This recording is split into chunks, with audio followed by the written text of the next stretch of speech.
পৃথিবীর পয়লা ঘর হইল মসজিদ, যেটা মানুষের ইবাদতের জন্য বানানো হয়েছে।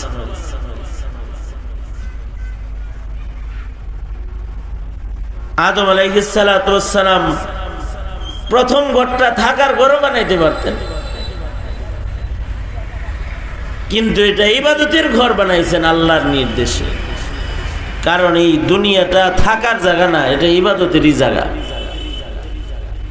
আমাদের হইল থাকার জায়গা বানাই আগে ইবাদত করে, থাকার জায়গা বানাইতে যায় হায়াত পুরাটা শেষ করে বুড়া বয়সে যখন আর কাম করার শক্তি থাকে না, তখন আসে মসজিদে, তখন হইল ইবাদতের ঘরে। যখন অচল হয়ে যায়, যখন বিবি কয় ক্যাটক্যাট করো কে, যাও মসজিদে যাও, বিবি তার সাথে কথা বললে শান্তি পায় না, মুখ দিয়ে নেবড়ি পড়ে, যৌবন ক্ষয় করছে, শেষ করছে, লাঠি বর দিয়ে হাঁটে, মসজিদে হবে, যাও সিলা লাগাও। পোলা পানে বিবি সব মিলা জিলা অনেক সময় ঘরের বুড়া মানুষরে চিল্লা বেটায় দেয়, তাস্কিল করে, আব্বা একটা চিল্লা লাগাও না। বুড়ো বয়সে এই ঘরের থেকে বাইর করে দেয়, চিল্লা লাগাই ফেললে। ঘরে কোনো কাম নাই তো এখন, আর ঘরের কোনো কাজই সে পারে না এখন। এবার আইছে মসজিদে। আর ইসলাম বলে যৌবনে আসো মসজিদে, ইবাদত করো যৌবনে। ইসলামে বার্ধক্যের ইবাদতের চেয়ে যৌবনের ইবাদতের মূল্য বেশি। যৌবন যাদের ইবাদতে কাটবে, তাদের বার্ধক্যের দুর্বল ইবাদত গুলোকেও যৌবনের সবল ইবাদতের দরে আল্লাহ তাআলা খরিদ করবে। শাবুন নাশা ফি ইবাদাতিল্লাহ, আরশের ছায়া দিবে যারা যৌবনে ইবাদত করবে তাদেরকে। মানুষ থাকার ঘরে থাকবে, থাকার ঘর হলো জান্নাত। ইয়া আদম উসকুন আনতা ওয়া যাওজুকাল জান্নাহ, আদমকে আর মা হাওয়াকে বলা হচ্ছে থাকো, অবস্থান করো জান্নাতে। এটা অবস্থানের জায়গা। জান্নাতের ভেতরে কোনো ইবাদত নাই। কাসিমি সাহেব হুজুর রিস্টিতে নিয়ে আসো, টেন না আবার খাওয়ানোর ঘরে লয়ে দিও না।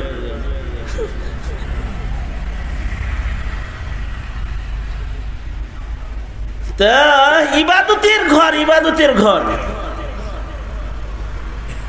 দুনিয়াতে সবচেয়ে আল্লাহর পছন্দের ঘর হলো ইবাদতের ঘর। আল্লাহু আকবার বলেন। আল্লাহর রাসূল বলছেন, قال رسول الله صلى الله عليه وسلم قال رسول الله صلى الله عليه وسلم أحب البلاد إلى الله مساجدها। আল্লাহর রাসূল বলেন, আল্লাহর কাছে সবচেয়ে পছন্দের জায়গা, মোহাব্বতের জায়গাগুলো হলো, পছন্দনীয় জায়গাগুলো হলো মসজিদ যেগুলো, সেগুলো যেই মসজিদগুলোর ইমাম আর মুয়াজ্জিনেরা মাহফিলের আয়োজন করছে, এই ইমাম মুয়াজ্জিনদের কর্মক্ষেত্র যেটা মসজিদকে আল্লাহর রাসূল বলেন আমি নিমো, তুমি দিতে যাও না। পিছাওয়ার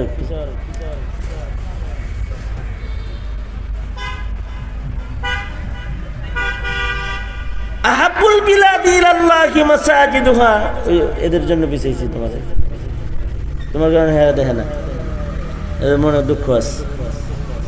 দোনো হাত উপরে তোলেন তো, না ছাড়া দেন না, হাত নামান, জবান খুলে বলেন আল্লাহু আকবার, বলেন সুবহানাল্লাহ, আলহামদুলিল্লাহ, লা ইলাহা ইল্লাল্লাহ, আল্লাহু আকবার। এই এতক্ষণ যে জিকির করলাম, এটা কি গুনার কাম না সওয়াবের কাম? এটা কি পাপ না ইবাদত? ইবাদত মনে করে আবার বলেন, মনে মনে যদি ভাবেন হুজুর কইতে গেছে তাই বলছি, ইবাদত মনে করে বলেন সুবহানাল্লাহ, আলহামদুলিল্লাহ, লা ইলাহা ইল্লাল্লাহ, আল্লাহু আকবার, আল্লাহু আকবার। এই যেমন আমার দিকে ছিলেন, অল্প কিছু কথা, বেশি কথা বলার সুযোগ নাই, যোগ্যতাও নাই। আহাব্বুল বিলাদি ইলাল্লাহি মাসাজিদুহা, আল্লাহর কাছে সবচেয়ে পছন্দের জায়গা হলো মসজিদ সমূহ, এবং এটি পৃথিবীর প্রথম নির্মাণ। এ কারণে বাবা আদম দুনিয়াতে এসে প্রথম ঘর যেটা বানাইছেন, মসজিদ বানাইছেন। মসজিদটা নির্বাচন করেছেন, নির্ধারণ করেছেন পৃথিবীর মিডল পয়েন্টে আল্লাহ তাআলা। বাবা আদম নিজের জন্য বানান নাই, নিজে থাকার মসজিদ বানান নাই, মসজিদটা বানাইছেন আদম সন্তানদের জন্য। এবং মসজিদটা আরশে আজিম বরাবর জমিনের উপরে বানাইছেন। আল্লাহর কাছে পছন্দের ঘর, ইবাদতের ঘর। এ কারণে ফিরিস্তারা আসমানে মসজিদ বানাইছে, ফিরিস্তাদের জন্য একটা মসজিদ আছে। আসমানে একটা ঘর আছে, একটা ঘর। আসমানে একটা মাত্র ঘর, সেটা মসজিদ জায়ে সুজুদ। আল্লাহর রাসূল সাল্লাল্লাহু আলাইহি ওয়াসাল্লাম মেরাজ থেকে এসে বলে, 7 আসমানের উপরে একটা মসজিদ আছে, মসজিদটার নাম হলো এই যে বাইতুল মামুর। ওই দেখেন লেখা আছে, ওই দিকে মসজিদ আল বাইতুল মামুর। এই মসজিদটার নাম মসজিদ বাইতুল মামুর। এই মসজিদে মানুষ ইবাদত করে না, এই মসজিদে ফেরেশতারা ইবাদত করে। আল্লাহর রাসূল সাল্লাল্লাহু আলাইহি ওয়াসাল্লাম ওই মসজিদের দেয়ালে হেলান দেয়া মসজিদ নির্মাতা বাবা ইব্রাহিমে খলিলকে দেখেছেন, যে ইব্রাহিমে খলিল মসজিদের সাথে হেলান দিয়ে বসে রয়েছে। কারণ ইব্রাহিম আলাইহিস সালাতু ওয়াস সালাম, আল্লাহ তাআলা বাবা খলিলকে মসজিদ আসমানে ও মসজিদের কাছেই রাখছেন। কারণ দুনিয়াতেও তিনি মসজিদ বানাইছেন। মক্কাতুল মুকাররমাতে কাবা বানাইছেন, আর ফিলিস্তিনে আকসা বানাইছেন। মক্কা নির্মাণের 40 বছর পরে ফিলিস্তিনে মসজিদুল আকসা বানাইছেন। কাবার ইমাম ইব্রাহিম আলাইহিস সালামের বড় ছেলে ইসমাঈল, আর আকসার ইমাম ইসহাক, 2 সন্তান, 2 মসজিদের ইমাম। মসজিদের নির্মাতা খলিলুল্লাহ। যেহেতু মসজিদ নির্মাতা খলিলুল্লাহ, তাকে আকাশেও মসজিদের কাছে রাখছেন। মসজিদ বাইতুল মামুরে ত্যাগ লাগায় খলিলুল্লাহ বসে রয়েছেন।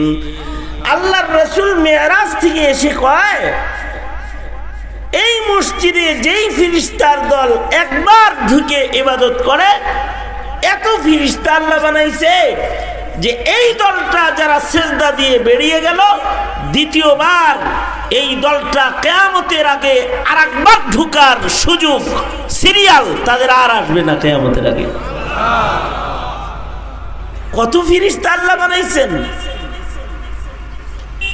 এই মসজিদ আল বাইতুল মামুর হলো ঠিক আরশে আজিম বরাবর 7 আসমানের উপরে।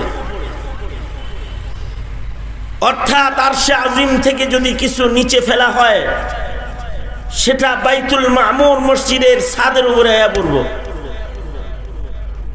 আর জমিনের প্রথম ঘর, প্রথম মসজিদ কাবা, মক্কাতুল মুকাররমায় মসজিদুল হারাম, মসজিদুল হারামের ঠিক বরাবর 7 আকাশের উপরে হলো বাইতুল মামুর মসজিদ।